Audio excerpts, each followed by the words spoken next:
탄핵 의결이나 기각이 주가 흐름에 큰 영향을 주지 못했다라는 사실 더 큰 문제는 탄핵 정국이 주가 바닥을 일찍 찾아줄 수도 있을지 몰라. 아버지, 이번 주에는 이 예기치 못한 계엄 사태를 겪으면서 정치적 불확실성이 확대됐던 그런 한 주가 아니었나 싶은데요. 그나마 다행이었던 건 이 국회의 계엄 철회 요구가 신속하게 이루어졌고 또 경제부처에서 금융시장 안정화 조치를 즉각 발표하면서 패닉셀이 좀 조기에 차단되는 모습이었어요. 헌정사상 이번이 세 번째 탄핵 정국인데요. 우리는 경제 채널이니까 과거에는 탄핵 정국에서 주가가 어떤 모습을 보였는지부터 살펴보는 게 좀 중요할 것 같아요. 지난 2004년도 3월 12일이었지 노무현 전 대통령에 대한 탄핵이 의결됐었고 그해 5월 14일에는 헌재에서 탄핵 심판 청구를 기각했었어. 이 코스피 지수는 기각이 결정되기 전까지 대략 12% 정도 하락을 했었고 그 이후에도 더 하락을 해서 20%까지 밀린 뒤에나 반등을 줄 수 있었지. 만약에 정치적으로 기각이 호재였다면 주가가 바로 반등을 줬어야 하는 게 맞잖아요. 그렇지 않았다는 것은 탄핵 의결이나 기각이 주가 흐름에 큰 영향을 주지 못했다라는 증거가 되는 거야. 이 박근혜 전 대통령에 대한 탄핵은 아예 처음부터 무시하고 주가는 계속 상승을 했었는데 2016년도 12월 9일에 의결되었고 이듬해 3월 10일에 인용 선고되었지만 당시 코스피는 탄핵안의 의결 이후에는 물론이고 인용이 선고될 때까지 계속 상승하는 흐름을 보였었어. 이 지난 두 번의 사례를 보면 이 탄핵과는 별개로 주가가 오르기도 하고 내리기도 했다는 거를 좀 알 수가 있을 것 같아요. 그건 이제 원칙적으로 정치가 경제에 그리 큰 영향을 미치지 못하기 때문이야. 2004년에는 카드채 위기가 있었던 해였잖아. 소비가 부진할 수밖에 없었고 그로 인해서 경기가 위축돼서 주식시장이 조정을 받았던 거야. 하지만 2017년도엔 어땠어? 글로벌 경기가 바닥을 찍고 반등을 주는 그런 강세로 전환되는 국면이었기 때문에 주식시장은 탄핵 정국을 따라가지 않고 경기 흐름에 따라 상승할 수 있었던 거야. 근데 이번에는 사실 이 계엄 선포 이후에 주가가 확실히 하락하긴 했잖아요. 이 코스피 시장에서 외국인 투자자는 비상계엄 사태 직후인 지난 4일부터 6일까지 4일간 총 1조 85억 원을 순매도했어요. 지난 4일 4,071억 원, 5일 3,173억 원, 6일 2,841억 원이었죠. 그렇게 숫자로 들이대니까 뭐 할 말이 없네. 물론 평상시보다 좀 더 매도하기는 했어. 하지만 너도 아다시피 주가는 이미 하락 중이었잖아. 물론 계엄령 이후에 더 많이 하락한 종목이 있었을 뿐이지 계엄령 철회 이후로 신뢰를 잃어버린 현 정부에 대한 탄핵 이슈가 더해지면서 현 정부에서 야심차게 지지해왔던 업종들은 더 큰 폭으로 하락하는 모습을 보였는데 뭐 예를 들면 대왕거래 관련주인 한국가스공사, 포스코인터내셔널, 또 원전 관련주인 두산에너빌리티, 한전기술 그리고 또 밸류업 관련해서 금융주들이 추풍낙엽이었어. 하지만 사실 더 큰 문제는 트럼프의 관세에 대한 불안감이나 혹은 중국의 HBM을 수출하지 못하게 하는 미국의 요구 등이 훨씬 더 큰 영향을 주었었거든. 그 때문에 우리 증시는 이미 하락 중이었다고.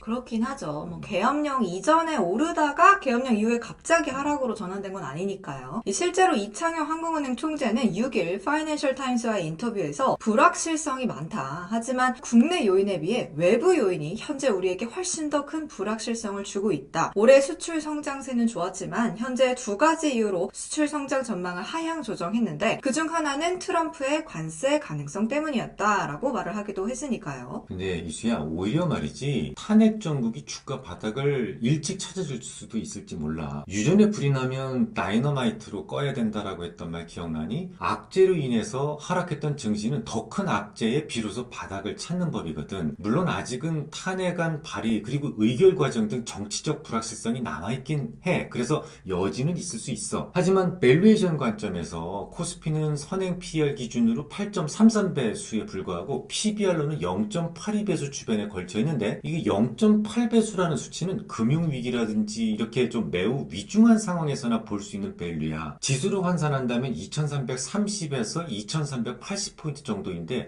뭐 그러니까 여기에서 더 하락해봐야 멀지 않은 곳에 락바텀이 있을 수 있단 말이고 현재 상황에서 매도는 별 실익이 없다는 것을 의미해. 이 락바텀이라면 피크아웃이랑 반대의 개념인 거잖아요. 더 이상 내려갈 곳이 없는 어쨌든 저점을 찍고 올라올 수 있다는 건데 아무튼 현재 적극적 매수는 아니지만 그렇다고 매도할 시기도 아니라는 말씀인 거네요. 그렇지.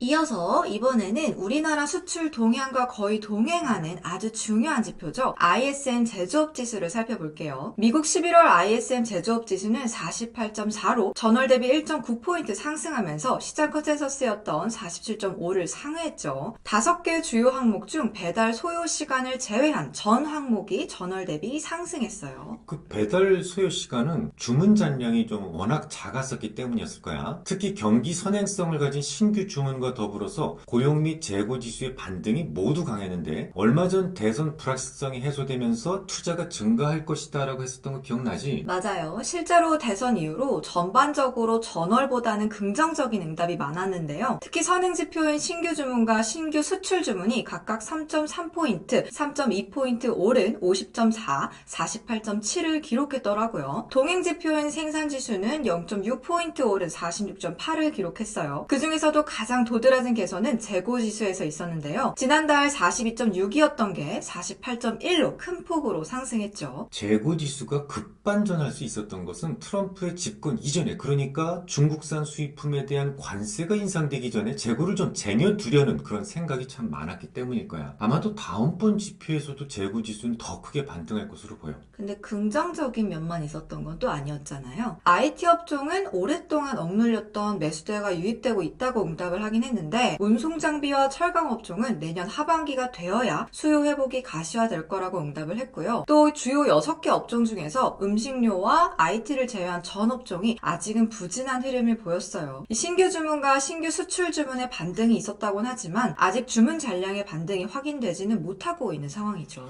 맞아. 오히려 11월 주문 잔량은 0.5포인트 추가하라고 그래서 41.8을 기록을 했는데 이 기준점이 50이거든? 그러니까 너무 멀지. 이 정도면 매우 극심한 위축 국면임을 보여주는 거야. 또 생산지수 역시 46.8로 위축 국면을 유지하고 있었기 때문에 이 제조업 경기의 전반적인 회복까지는 좀 더 시간이 좀 필요해 보여. 게다가 이 트럼프의 보호무역 정책이 여전히 큰 불확실성 요인으로 남아있기 때문에 비록 이번 제조업 서브 지표들이 대거 반등을 주었긴 하지만 함부로 미국 제조업 지수가 바닥에 도달했다고 생각해서는 안 될 것 같아. 미국의 제조업 지수의 본격적인 반등 시기는 내년 초 중반까지는 조금 더 기다려봐야 하지 않을까 뭐 그렇게 생각을 하고 있어. 그러면 우리나라 수출 지표 개선도 내년 초중반 정도에 기대를 해보면 되겠네요. 뭐 그렇다고 볼 수 있겠지.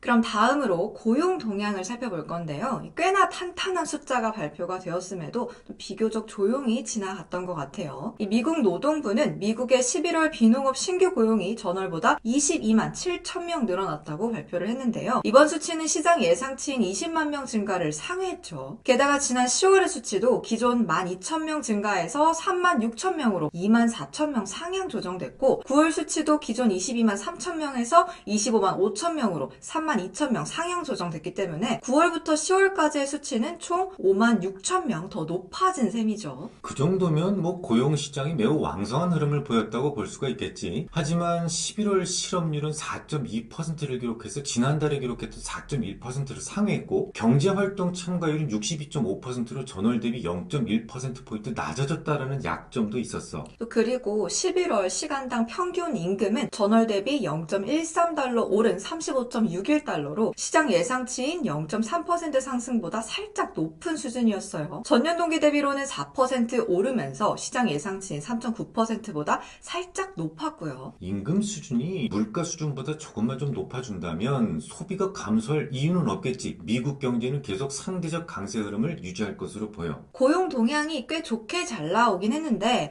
대체적으로 시장 전망치에 부합되었다는 점에만 안도를 하면서 고용 동향 발표 직후에 금리 선물 시카고 상품거래소 패드워치에서 연준이 이달 FOMC를 통해서 금리를 25bp 인하하는 확률이 85.1%를 넘어서기도 했어요. 다음으로 12월 11일에는 FOMC를 앞두고 발표하는 마지막 물가지표가 예정이 되어 있는데요. 시장 컨센서스는 헤드라인 CPI가 전년 동기 대비 2.7%, 전월 대비로는 2.6%, 근원 CPI는 전년 동기 대비로 3.3%, 전월 대비로는 3.3% 수준으로 형성이 되어 있어요. 그러면 이번 주에 발표가 될 물가지표만 좀 별탈 없이 잘 넘어가 준다면 금리 추가 인하는 좀 거의 확실시해지는 거라고 생각을 하면 되겠네요. 최근 최근 연준 인사들의 발언에서 12월 금리 인하 확률이 좀 더 커지는 상황이었기 때문에 CPI가 시장 예상치를 정말 큰 폭으로 상회하지만 않는다면 시장 영향력은 제한적일 것이다라고 전망하고 있어. 그럼 이어서 중국 관련 뉴스도 한번 살펴볼게요. 이 블룸버그 통신은 중국 지도부가 12월 11일에서 12일 일정으로 중앙경제공작회의를 개최할 예정이라고 그렇게 보도를 했는데요. 물론 아직은 중국 정부가 공식적으로 제시한 일정은 아니기 때문에 확정적인 이벤트는 아니라는 점을 참고를 해주시고요. 이 중앙경제공작회의는 2025년 경제 운용 방향의 밑그림을 그리는 회의죠. 성장률과 재정 적자율, 인플레이션율 등 경제지표 목표치도 바로 이 회의에서 결정이 되는데요. 이들 목표치는 외부에 알리지 않는다고 해요. 정해만 놓고 있다가 3월 양회에서 공표가 될 예정이죠. 금융시장 참여자들은 중국이 트럼프의 관세 정책 등에 대비할 수 있는 대규모 부양책을 이번에 내놓을 것이다라고 기대하고 있긴 한데 아빠라면 그렇게는 안 할 것 같아. 패를 보이는 거니까요. 그렇지. 상대 패를 보기도 전에 내 패를 모두 보여줄 필요는 없잖아. 정작 트럼프가 대통령이 되고 나서 중국에 대한 압박 수위를 확인한 이후에 그에 걸맞는 부양책을 펼치는 것이 훨씬 더 나은 전략이라고 생각하고 있어. 끝으로 중국과 관련해서 또 하나의 확인할 지표가 하나 있는데 11월 중국 수출입 데이터야. 앞서도 잠시 말했었지만 트럼프 대통령 당선 이후 그러니까 11월 말부터 미국 수입업자들이 중국에 미리 주문을 정말 많이 내고 있거든. 그러니까 관세가 오르기 전에 더 많은 물량을 쟁여두자는 뭐 그런 취지인 거죠. 그렇지. 실제로 홍콩 사우스 차이나 모닝포스트에 따르면 중국을 비롯한 아시아 지역에서 오는 화물을 집중적으로 처리하는 미국 서부 항구는 최근 중국산 수입품이 좀 넘쳐나고 있다고 해요. LA항은 올 10월에만 총 물동량 90만 5,026TEU를 처리를 했는데요. 이는 지난해 같은 기간보다 무려 25% 증가한 수치라고 하죠. 또 사상 처음으로 4개월 연속 물동량 90만 TEU를 초과하기도 했고요. 올 들어 10월까지 누적 처리 물동량은 지난해 같은 기간에 비해서 19% 늘어난 수치라고 하네요. 연말까지 총 1,000만 TU를 처리할 예정이기 때문에 지난 116년 역사상 두 번째로 많은 규모를 기록할 것이다라고 전망하고 있어. 당연히 중국의 11월 수출 증가율은 전월 대비 확대됐을 가능성이 높아지겠지? 중국 증시 흐름이 그러면 이렇게 나쁘진 않겠네요. 그렇지. 그러면 오늘은 여기까지만 하고 마무리해볼게요. 자, 오늘 핵심 내용은 밸류에이션에 대한 얘기가 될 것 같은데요. PBR 0.8배수에 거의 다 와가고 있으니까 더는 매도하지 말자는 말씀을 해주셨고 오히려 악재로 악재를 막아서 바닥을 만들 수도 있다는 희망도 전해주셨죠. 외국인들도 비슷한 생각을 하고 있는 것 같아. 지난 주말에 2차 계엄설 등으로 주가가 훅 빠졌을 때도 외국인들은 현선물에서 차익거래만 치중하면서 투매에는 동참하지 않는 모습을 보였었잖아. 근데 외국인들이 차익 매매에만 치중했다는 거는 어떻게 알 수 있겠죠? 선물에서는 3,280억 원을 매수했는데 현물에서는 되려 3,094억을 매도했거든. 비슷하잖아? 이런 경우 지수의 방향성에 대한 투자라기보다는 현물과 현물의 가격 괴리가 일시적으로 생겼을 때 그 차이만 취하겠다라는 전략으로 해석을 할 수가 있거든. 일시적으로 이론 가격보다 비싸진 현물을 매도하고 또 반대로 일시적으로 이론 가격보다 상대적으로 싸진 선물을 매도를 해서 그 차익을 취한다는 말씀인 거죠? 그렇지.